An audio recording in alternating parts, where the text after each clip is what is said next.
दोस्तों, रामायण के प्रमुख पात्रों में से एक कुंभकर्ण लंका के राजा रावण का छोटा भाई थाच। कुंभकर्ण अपने भाई रावण की तरह ही तपस्वी थाच। कुंभकर्ण ने कठोर तप करके कई वरदान प्राप्त किए थे।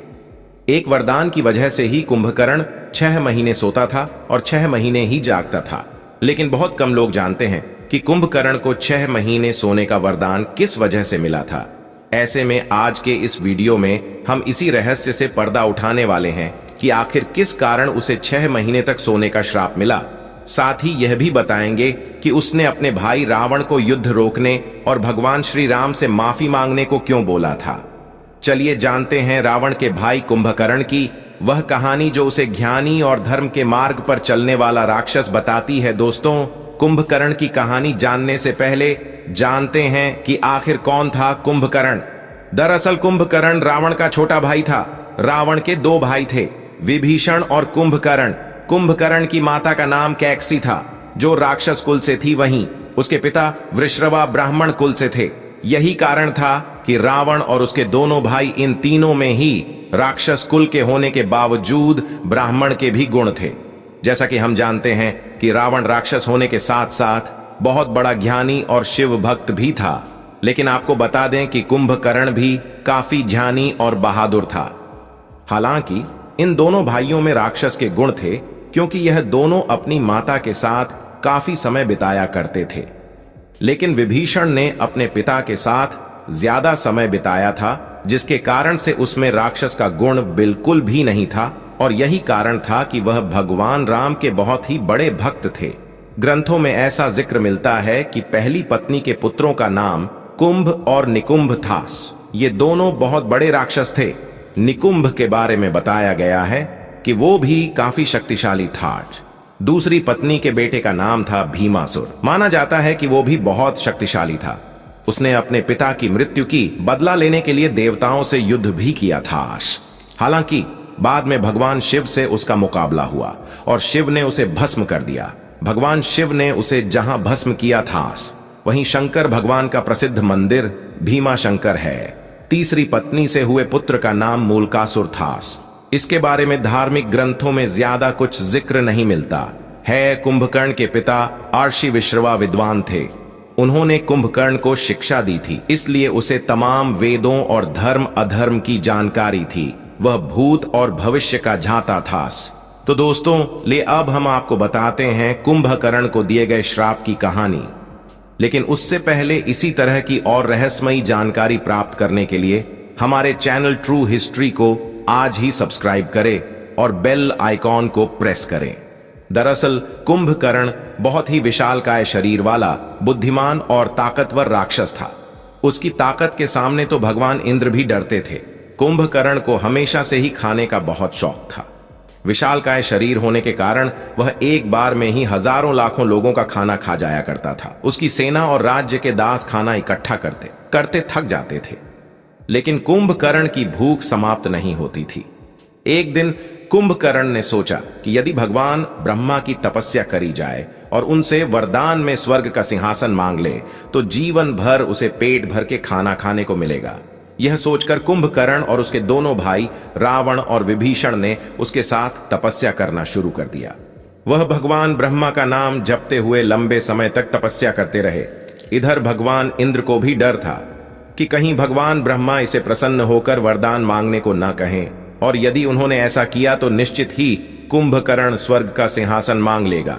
और यही चिंता लेकर भगवान इंद्र मां सरस्वती के पास पहुंच गए और अपनी सारी चिंताएं बताने लगे। इसके बाद माता उनकी मदद का आश्वासन देती है। उधर भगवान ब्रह्मा कुंभकर्ण की तपस्या से प्रसन्न हो चुके थे और फिर वह उन तीनों को दर्शन देते हैं। भगवान ब्रह्मा कुंभकर्ण को मनचाहा वरदान मांगने को कहते हैं।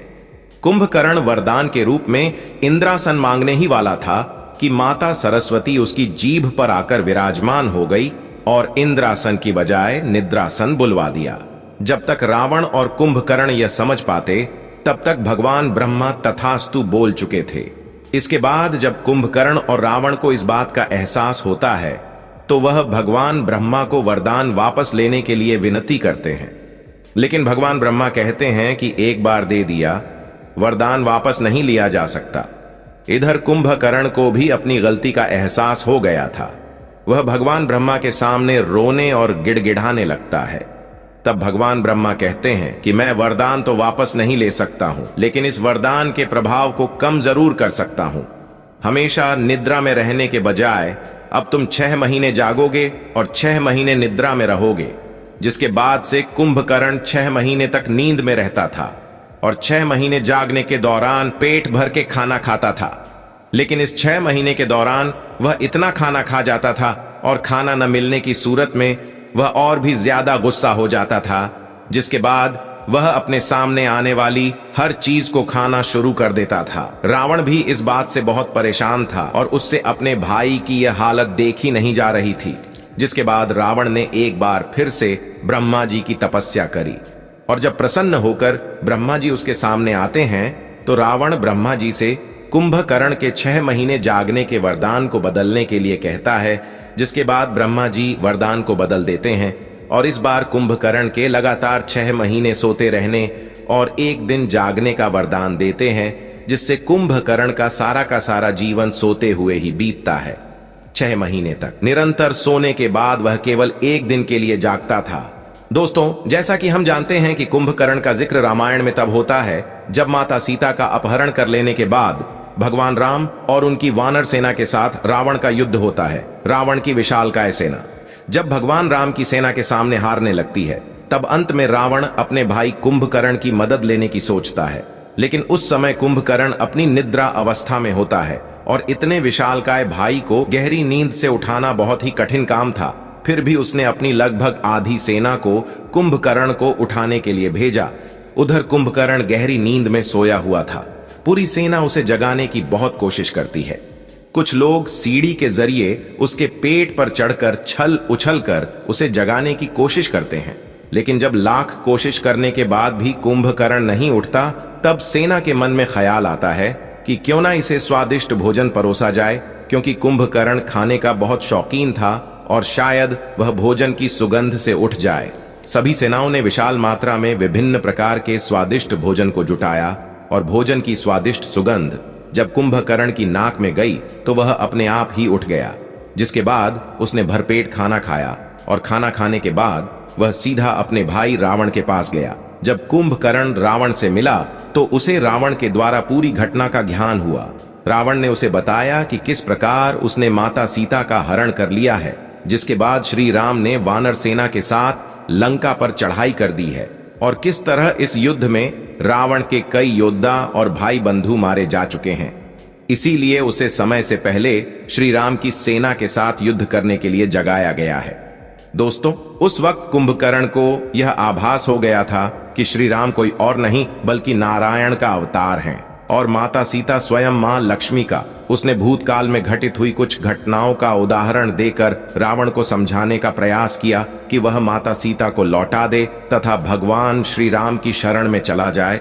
यह सुनकर रावण ने कुंभकर्ण पर क्रोध किया तथा उसे युद्ध में जाने का आदेश दिया। आखिर में जब कुंभकर्ण समझ गया कि अब रावण को समझाने का कोई फायदा नहीं है, तो उसने युद्ध भूमि में जाकर नारायण के हाथों मरने का निश्चय किया।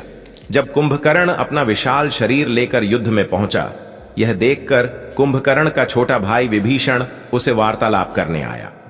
उसने कुंभकर्ण को श्री राम की सेना के साथ मिलकर धर्म का साथ देने को कहा, लेकिन तब कुंभकर्ण ने अपना धर्म अपने भाई व लंका के राजा के लिए लड़ना बताया। उसने विभीषण को भी गलत नहीं कहा और उसे कहा कि तुम अपने धर्म का पालन करो और मुझे अपने धर्म का पालन करने दो। जिसके बाद वह युद्ध करने के लिए आगे बढ़ा।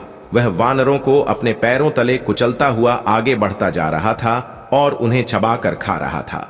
इसी बीच में उसका हनुमान, लक्ष्मण, अंगद आदि से भी युद्ध हुआ, लेकिन उस वक्त यह सभी उसको रोक पाने में नाकामयाब रहे।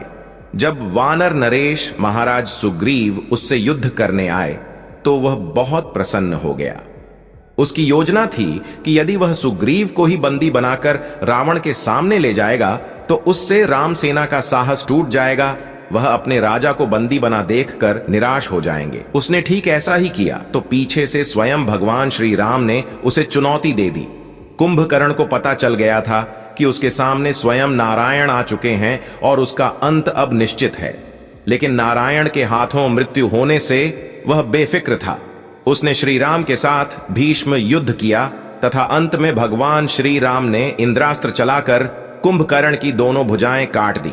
उसके बाद भगवान श्री राम ने ब्रह्मदंड चलाया, जिससे कुंभकर्ण का सिर कटकर समुद्र में जा गिरा, और अंत में प्रभु श्री राम ने कुंभकर्ण के पेट को काटकर अलग कर दिया, और इस तरह कुंभकर्ण का वध हो गया। दोस्तों, जब कुंभकर्ण के वध किए जाने की खबर रावण तक पहुंची तो रावण फूट फूट कर रोने लगा और मन ही मन सोचने लगा कि ऐसा कैसे हो सकता है। कुंभकर्ण, जिससे भगवान इंद्रराज भी डरते हैं, आखिर उसे एक आम इंसान ने कैसे मार दिया। लेकिन तभी उसको कुंभकर्ण की कही हुई बात याद आई कि श्री राम एक आम इंसान नहीं बल्कि भगवान नारायण का अवतार है।